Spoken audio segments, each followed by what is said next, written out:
บารมีข่อยแห้งกล้าข่อยเป็นเทวดาเนาะมื้อนี้เลขสิออกแล้วเลขเด็ดเนาะ เจ้า 700แล้วก็2060แล้วซื้อเบิดน้ำเนาะ เจ้าเจ้า เอาข่อยสิเผยตัวตนว่าข่อยเป็นไผ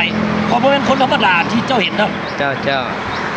เทวดามาได้ใส่เนาะ กระท่อมตูปอคุยปาทีศักดิ์สิทธิ์ของเทวดาที่ข่อยลงจากสวงสวรรค์กับซาดลงมาเกิดจุติอยู่ในโลกของมนุษย์ เจ้า ข่อยเป็นเทวดาองค์เดียวองค์สุดท้ายที่ข่อยยังมีชีวิตอยู่หากไปได้ร้องได้สัมผัสกับตาได้ยินเสียงเทวดาเป่าคุยเจ้าสิฮู้สึกว่าเจ้าอยู่แดนสุขาวดีเหมือนอยู่สวรรค์7ชั้นฟ้าดังเอาข่อยจะให้พรเจ้านะข้าพระเจ้าขอตั้งใจจิตอธิษฐานประทานพรให้เจ้าจงเกิดใจคุณสุขศรีขอผลบุญที่เจ้าทำในสร้างในศาสตร์นี้จงช่วยเจ้ารอดพ้นจากเจ้ากรรมนายเวรและเทวันโปรดจงครับเจ้าสตาร์เจ้าสุภาพเจ้าเห็นข่อยให้โซ่ไขมันให้ร่ำให้รวยทานใส่ต้นสวยให้ไหลเข้ามาต้นแรงเงินคำนั่งไหลเข้ามาทีมาผู้ใดเป็นFC เทวดาจะเห็นนี่ม้ารถเนี่ยต้นคุณ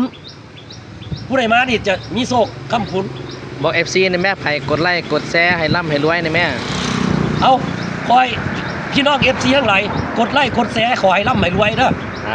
โอนเฟซเข้ามาได้หลายรอบนี่มาได้หลายเสียงคุยนี่ขอปลดปล่อยซุมเจ้าให้รอดพ้นจากเจ้ากรรมนายเวรต่างๆให้โชคเข้ามา เจ้าเจ้า คอยถือผู้ละ700 ล้านเด้อ เจ้าเจ้า